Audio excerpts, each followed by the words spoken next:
So Jerome Powell announces, Adam, please don't laugh when he's telling the story, that the Federal Reserve will not be making rate cut inflation reaches 2%. Rob, play this clip. The entire market reacted to this. Inflation, of course, declined quite significantly over the second half of last year, over the whole year, but particularly in the second half.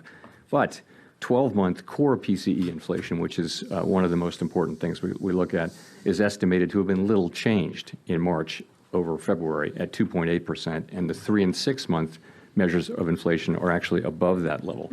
So we've said at the FOMC that we'll need greater confidence that inflation is moving sustainably toward 2% before it would be appropriate to ease policy. You know, we took that cautious approach and we can pause it right sought there. that. Tom, what does that mean to the average person? Here's what it means to the average person. Let me translate it for you. We are worried that inflation at 3.5 right now is heating up a bit, getting back toward 4. You can already see it at the gas pump because oil is 85. So the average person is like, well, I heard oil is 85. What that mean? It means the gas pump's going on, and thank goodness we're going into summer, not winter, because heating oil would be way up for people that are in the Northeast.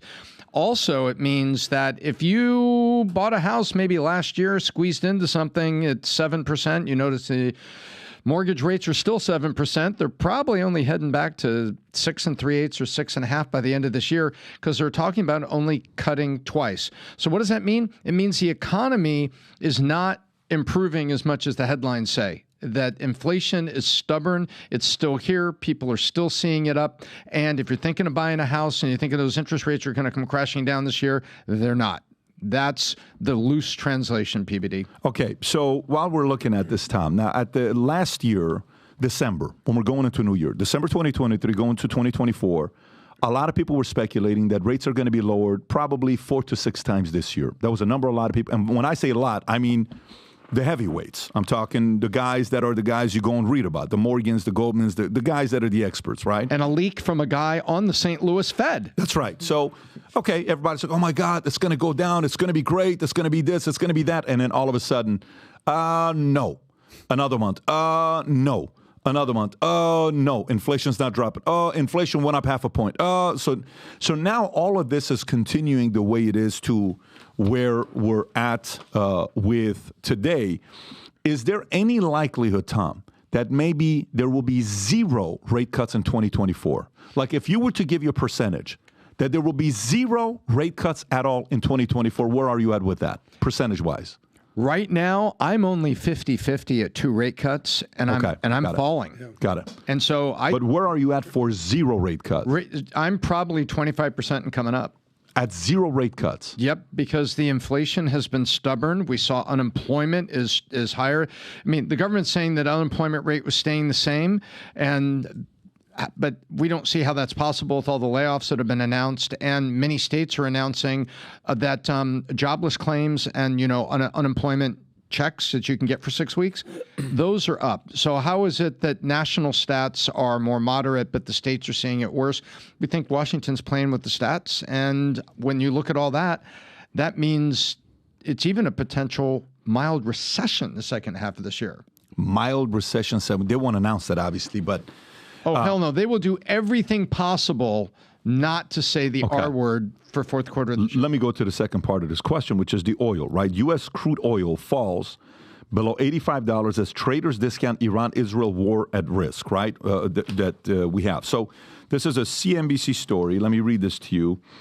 So U.S. crude oil dropped for the 3rd consecutive trading session on Wednesday, dipping below $85 a barrel as market dismissed the risk of a wider war between Iran and Israel that could disrupt supplies. The West Texas Intermediate contract for May delivery declined 46% or 46 cents or 55% to $84.89 a barrel. June Brent futures were down 51 cents or 0.57% at $89.51 a barrel, and U.S. oil and global benchmark are down just under 1% this week. U.S. prices go about their business of unwinding some of the war premium that has been priced in due to the continuing tensions surrounding the Gaza conflict and the subsequent Iranian missile onslaught on Israel. John Evans, an analyst at oil broker PVM, wrote on a note on Wednesday. And by the way, this is another story that kind of goes with it.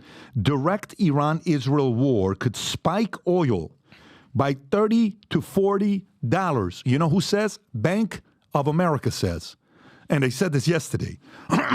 So Bank of America predicts that a direct war between Iran and Israel could cause oil prices to go up 30 to 40 through 2025, and Brent potentially reaching $130 and U.S. crude oil soaring to $123 if Iranian crude suppliers are disrupted by up to 1.5 million barrels per day.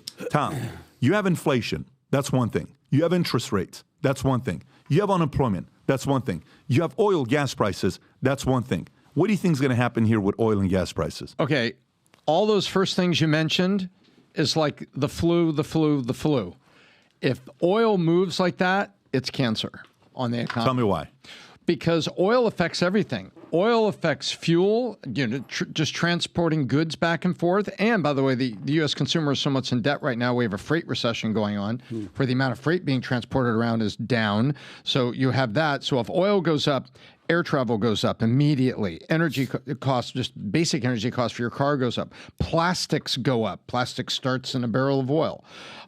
You have then, of course, I've already mentioned, freight goes up. Oil affects everything. It's like the bad domino to fall in an economy. And by the way, they're saying, oh, it's under 85. The peak a year ago was 93.95. So we're all the way back up within $8 of last year's peak where we were panicking, and Joe Biden opened the Strategic Petroleum Reserve to take excess oil out there to kind of help the price. I mean, we're within shouting distance of this, and that's why when you ask me about, where am I? I'm 25% and rising that there'll be no rate cuts this year, that the economy is not nearly as good as it seems. Tom, what do you always say? Numbers, words talk, numbers scream. The price of oil right now is about $80, $85. What is it right now? Yeah, you're around there. Okay. Historically, what should the price of oil be? $60, $70 in that range? What's your take? So United States oil extraction need about a $60 a barrel to make a buck, because it takes like 50, 55 65 is what I've heard. Yeah, that's correct. Right. 60, 65. The oil sands in North Dakota and Alberta, they need about $55. It's more expensive to get the oil out of the shale as opposed to just plugging a hole in the ground in the Gulf of Mexico or in West Texas. And WTI stands for West Texas Intermediate Crude. So United States is a very happy place if oil just sits right there at 60. So you think, well, 85 to 60 is not too much. That's 25% more. I mean, you think 25%, that's bad inflation. And if it hits on $100 or 120, that's exactly double. 65 is a happy place. What's the reality that oil is stable? Like, we're talking numbers right now. You say numbers scream. During 2020, I think oil went to like $0 a barrel. Basically, it was almost negative because they just couldn't. No one was moving. Yeah. So you see what even just with interest rates, bringing it back to Jerome Powell from a macro perspective, the Fed fund rate is what, 5.25 right now ish. So, and then the prime rate, which is what the consumer has to pay, is always about 3 points above that. So you're talking in the 8 range. Bingo, 5.25. So prime is about 8. Nonetheless, mortgages are at 8. Should we expect any stability from any of this anytime soon, or is it just like get used to the chaos? I think we need the Middle East to calm the F down, because when is that going to happen? Yeah. That will settle. No, and that's the problem. That will settle the oil markets. Well, Tom, let me ask you a question though. How much is Biden stopping the fracking, stopping the drilling here affecting that? Like, I know he's depleted our reserve is almost finito. Oh, well, whenever us drilling here. Right, and I get so confused. I watch the news. Whenever I hear them talking about artificial intelligence, I always think they're talking about Biden. But when Biden sits there and basically looks in the camera and his policy is don't. I'm like, what? Wait a minute. Where's the statesman in that? Where's the world leadership in that? Where is somebody stepping to the forward and saying, for this reason, you guys got to come to the table. I'm not going to let you keep fighting, and I'm going to come in here, and that's what we're going to do. We're not doing that today. Don't.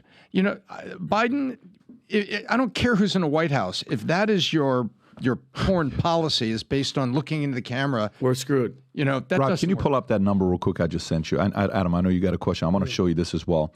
The chart I just sent you. Yeah, so check this out. Zoom in a little bit. This is the petroleum and other liquids. This is specifically oil, right? U.S. crude oil, first purchase price. This is from early 70s to today. Go down a little bit, Rob, to the bottom. Okay, so check this out. if you try to find the highest number, obviously what 65 was 10 years ago is 85 today, give or take. The same number is not going to stay the same number for us to break even. These companies need to make profit, right? If you go lower, keep going lower. So right there, you'll see what? A high. You'll see a high of 30 right there, 2,000 to the right. And then you'll see 62. You'll see 73. Boom, 128. 2008 is crazy. Look at 2008 right there. Wow. So if you go 2008, you got 87 in January, 89, 98, 106 in April, 118 in May, 127, 128, give or take July is what it is. That's a high, right? 128. Who's president at 2008 July, by the way? Bush to Obama. Okay, Bush to Obama. So 128. Then it goes down to 60, 50, and then goes to Trump. Trump comes in 16. You got 40, 30, 25. 60, 56, 31, 15. Damn, $15, $18. So super low. Then comes Biden, 2021. The 15 was COVID low demand. Nobody was using oil because we were all locked down. Right. Couldn't give it away. So then you got 15, 18, 38. Then you got 49, 56, 60, 59, 62. Then it goes to 80, 89, 107, 103, 108, 113, 110. Okay, 113, 100. So remember when gas prices, so now do this, Rob. Do me a favor and go to July 2022 gas prices. Just Google it separately. July 2022 gas prices. July, this should give the average person a sense of what could happen. July 2022 gas prices in America. See if a chart will show up telling you how much gas prices were. It was not good at that point. Remember that. Is it showing you or AAA is not showing you? If you go to July gas prices, what website do you go to get that, Tom? Do you know? Like, is there a July 20? No, not that one. That's not going to show it to you. So July 2022. I want to really Just go find history. that.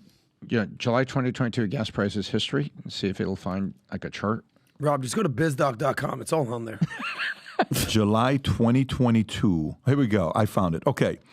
So July 2022, you're looking at 494, 499 peak. That's the national average, not California. 499 peak national average. $5. Yeah. So what is the national average right now, Rob? What is the national average right now? I said it was like $4. So if we go to the national average right now, 380 last week. what is it? 360. No. Go. What does it say? Yes. Regular 4. Okay, that's the one. 364. Yep.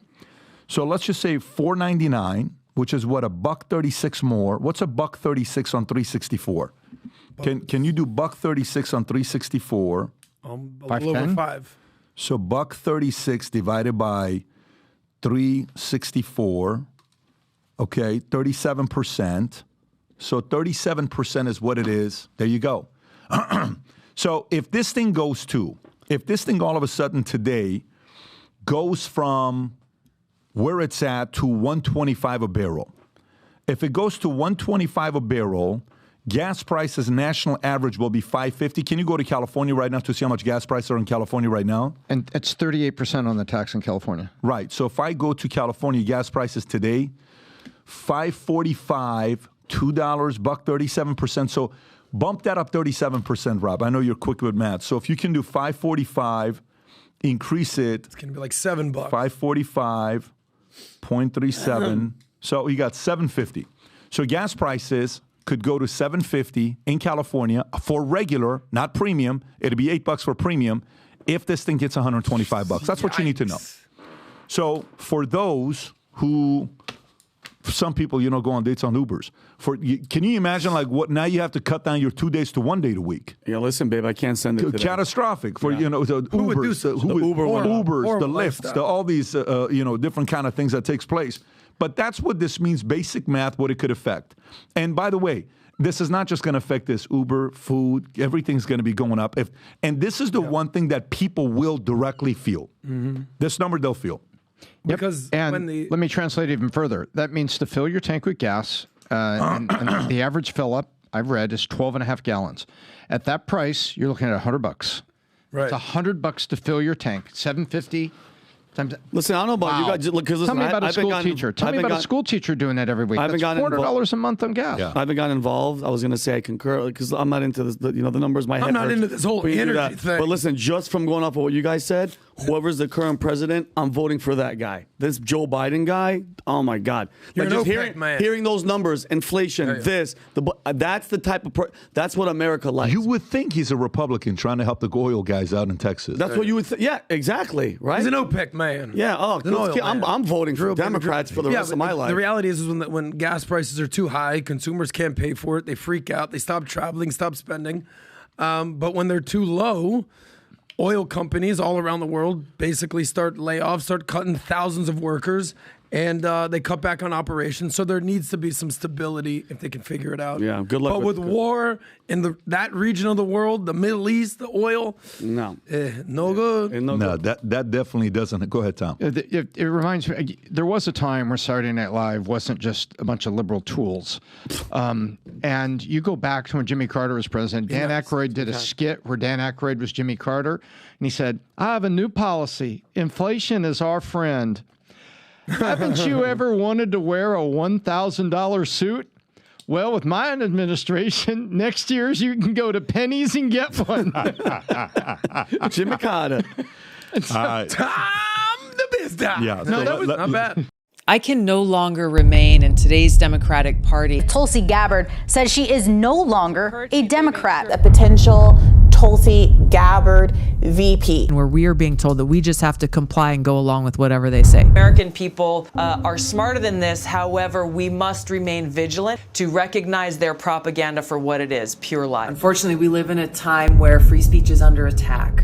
Whatever they say goes, and we have to just follow. And the people who suffered under your reign as prosecutor, you owe them an apology. Taking on Kamala Harris on a debate stage before, I would look forward to doing that again.